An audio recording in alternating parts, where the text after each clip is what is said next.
నోరు మంచిదైతే ఊరు మంచిది అన్నారు. తీట నోరు పెట్టుకొని మాట్లాడిర్రు అనుకో ఏ పని జరగదు.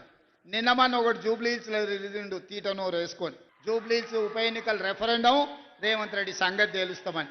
మొత్తం జూబ్లీహిల్స్లో అంతా చెత్తంతా రేవంత్ రెడ్డి తెచ్చిపోసిండు అని చెప్పిండు.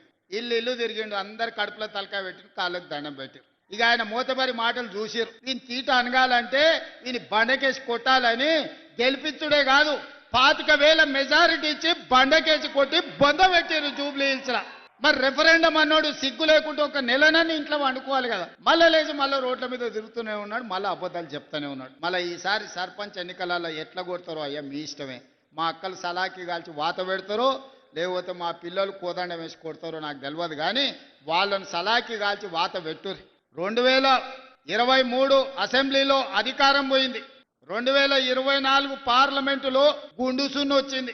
తర్వాత ఎమ్మెల్సీ ఎన్నికల్లో అభ్యర్థులు దిక్కులేరు. మన రెఫరెండం అంటే బండకేసి కొట్టిరు. 4 సార్లు ప్రజలు వంగబెట్టి ఈపు మీద బుద్ధి చెప్తే కూడా బుద్ధి రాలేదు. నిన్నగాక మన శ్రీహరి అన్న కూడా మంచిగా చెప్పిండు, నీ అతి మాటలు నిన్ను చూసినోడు ఎవ్వడు నీకు ఓటేయర్రా స్వామి, నీ బుద్ధి మార్చుకో అని.